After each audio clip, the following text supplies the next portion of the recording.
Doutora Deise, por uma feliz coincidência, nós falávamos há pouco sobre essa sua entrada hoje aqui no Jornal Centro-Sul, que a gente sempre agradece, como disse, sempre qualifica aqui a TV Centro-Sul, a sua participação, e coincidentemente a senhora está estes dias aí tratando de um assunto muito importante, que é exatamente a economia na perspectiva aí de Clara e Francisco.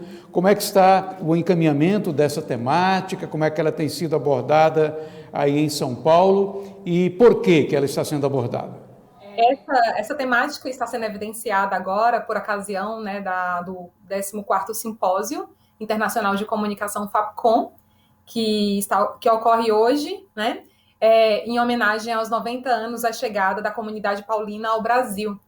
E a gente está promovendo um evento de nome Comunicação e Cidadania Digital, repensando a condição habitativa no planeta. Então, realmente uma questão, um tema muito instigante, um tema urgente, um tema necessário, e que nos levou a discutir, a debater sobre a questão da economia de Francisco e Clara, né? Que é uma proposta do Papa Francisco, né? Enfim, para que a gente possa pensar o mundo a partir dessa economia lançada por esses jovens, vivida, experienciada por esses jovens. Então, a gente está fazendo, né, como eu sou professora e coordenadora do curso de jornalismo da FAPCOM, né, da Faculdade Paulo de Comunicação, então eu estou na organização desse evento, que hoje de manhã aconteceu a primeira mesa, um debate realmente muito importante, com questões muito pertinentes, né, do qual participou o Dom Joaquim Moll, que é bispo auxiliar da Arquidiocese de BH e reitor da PUC Minas, o padre Antônio Iraildo Alves de Brito, que é o nosso diretor da FAPCOM, e o padre Dr. José Valdir de Castro, que é o nosso presidente da Pia Sociedade de São Paulo. E aí, então, a gente foi realmente um debate nesta manhã focado a pensar a educação e a economia de Francisco e Clara à luz do pensamento do Papa, né? É tanto que a gente, né, fez um debate muito voltado a essa questão dessa convocação que o Papa faz, né, para o povo, para os economistas, para os jovens empreendedores, para os banqueiros do mundo, de maneira que todo mundo possa se unir em um pacto pela economia, mas também um pacto pela educação, e possa pensar no mundo com uma economia muito mais sustentável, muito mais ética, com foco na vida, em suas formas de sustentabilidade, distribuição de renda, na garantia dos direitos humanos e da saúde do planeta e de todos os habitantes. Então, realmente é um tema que ele tem sido muito debatido. Inclusive, aconteceu um grande evento que reuniu pessoas do mundo inteiro, né, convocado pelo Papa Francisco em 2020. E esse evento uma segunda versão desse evento deve acontecer também este ano, no ano que vem, perdão. E a ideia é exatamente a gente pensar, né, em como a gente pode contribuir com esta economia, né, com o mundo através desse pensamento da economia que foi plantada ali no século XIII por aquele jovem que se despojou de tudo, de todos os seus bens, em nome do outro, em nome do que ele chamou de irmão. Irmão, seja o seu irmão, as pessoas, né, que estavam ao seu redor, mas também a natureza, o mundo, todo o ecossistema. Então, realmente, o São Francisco é uma figura, um santo, um homem que passou por aqui que muito nos inspira até hoje, né? E fazendo a ponte com a economia de Francisco, a gente pensa também na comunicação, né? Que é, né, enfim, a nossa missão, nosso dom ali na Paulinas, que é exatamente pensar a comunicação como um território de direitos, de diálogos horizontais, de exercício da cidadania, de ética, e através do qual a gente possa realmente praticar uma curadoria coletiva, responsabilidade social a partir de todas as coisas que você partilha na internet, né? E a gente pensar também numa educação que ela possa ser inclusiva, humanista, acessível a todos, especialmente no momento que a gente está vivendo agora, em plena pandemia, em que realmente as diferenças elas só se ampliam, né? Então, a gente realmente foi um evento que a gente organizou e vai fazer ao longo do dia. Amanhã continua a nossa celebração dos 90 anos da comunidade aqui no Brasil, mas também no mundo, os 103 anos.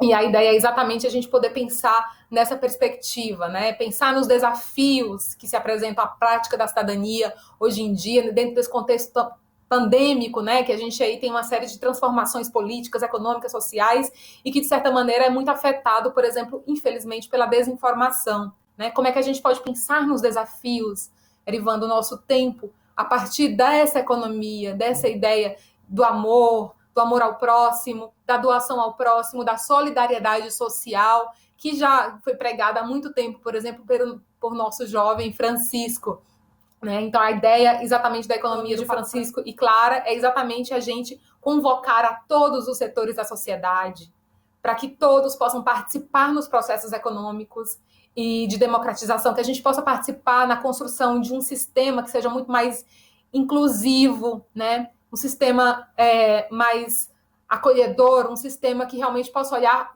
conceder oportunidade para todos, né? Para todos e todas. Então, é exatamente a gente, né, pensa, discute a economia de Francisco nessa perspectiva, Erivan. Por exemplo, nós temos o economista, a gente tem um grande economista que, inclusive, foi um dos convidados para assessorar esse grande pacto, esse grande evento de nome Economia de Francisco, né, promovido pelo Papa Francisco, que ele foi prêmio Nobel, né, para economia em 1988. O nome dele é Amartya Sen, é um indiano, economista e filósofo, e ele escreveu um livro chamado Desenvolvimento como Liberdade, né? E ele fala que sem oportunidades sociais adequadas, com oportunidades sociais adequadas, os indivíduos eles podem moldar seu próprio destino, né? E ajudar, além disso, uns aos outros, né? Então, o Sen, Amartya Sen, ele desvincula, por exemplo, o conceito de pobreza daquele conceito de renda que o Banco Mundial tem, né? Então, ele fez vários estudos ao redor do mundo e ele defende o conceito de pobreza como um conceito multidimensional, ou seja, né, que vai além daquele conceito de que ser pobre é viver com menos de $2 por dia, né? Porque para o Amartya Sen, a pobreza é a privação de um indivíduo exercer as suas capacidades básicas. O que são essas capacidades básicas e cidadãs? Saúde, educação, habitação e tantas outras, né? Então, nesse sentido, a ideia é a gente poder fazer circular esse pensamento que ele é, de certa maneira, animado, né, que é promovido, que é lançado pelo nosso Papa Francisco, né, para que a gente possa realmente pensar juntos, discutir o mundo economicamente, ambientalmente sustentável, que possa envolver o engajamento de todos os setores, que seja de corresponsabilidade, para que a gente possa criar, intervir nas leis econômicas que a gente tem hoje e que a gente possa construir com as juventudes, leis que gerem realmente muito mais igualdade, muito mais inclusão, né, através da inovação, da criatividade, do empreendedorismo. Quais os pontos que fazem essa linkagem entre Francisco e Clara e o modelo de economia que nós estamos vivendo agora? Exatamente quando o Francisco ele vai olhar para os pobres, ele larga, né, a riqueza, simbolicamente, né, toda a riqueza, a família, os seus bens, e ele passa a se dedicar às pessoas que mais precisam. Então ele passa a olhar para aquele mundo, a criar soluções, inclusive, de sustentabilidade com essa popular, né, junto a essas pessoas que mais precisam, a cuidar delas, né, dedica a vida dele a cuidar dessas pessoas, a pensar em soluções, a lutar por elas, a brigar por um mundo mais justo, né, e à medida que o Francisco também, ele e a Clara, eles amam ao outro próximo, mas eles valorizam e cuidam também da natureza. Então, eles veem o mundo como um espaço único, como um espaço que pertence a todos e que deve ser amado, né? Não como algo que deve ser consumido, que é a visão que a gente tem, que é uma visão eurocêntrica, né? Que a gente tem, que é a visão realmente de consumo, de usar os bens da natureza, o meio ambiente para o nosso próprio consumo, né? Algo que, por exemplo, é muito criticado por um grande filósofo e pensador dos povos indígenas chamado Ailton Krenak. Ele recentemente publicou um livro chamado Ideias para Adiar o Fim do Mundo, né? E ele exatamente toca nesse tema de uma humanidade zumbi, né? Automatizada, que a gente vive exatamente em prol do consumo, de consumir até a última gota dos nossos recursos, né? Ele fala que as pessoas elas foram arrancadas dos seus lugares, dos seus coletivos, da sua ancestralidade, dos seus ambientes realmente aos quais elas pertencem, e elas se sentem vivas e partes daquilo, e estão colocadas nesse grande liquidificador, né? Um liquidificador que faz com que elas, né, continuem a caminhar automaticamente, sem pensar no planeta, sem pensar que os recursos eles têm eles têm fim, eles são finitos, né? Sem pensar nas árvores, sem pensar nas montanhas, sem pensar no ecossistema e pensar neles como parte de nós, como integrante de todo um ecossistema vivo que é interdependente. Então, nesse sentido, São Francisco foi um grande exemplo. Ele amou o próximo, ele amou a natureza, ele cuidou, ele lutou, ele brigou, né? Ele, enfim, brigou até o fim para que o mundo pudesse ser melhor e, enfim, continua a ser exemplo, né, através do nosso Papa Francisco, que também recebe, né, que também se intitula Francisco em homenagem ao nosso São Francisco de Assis, grande São Francisco de Assis.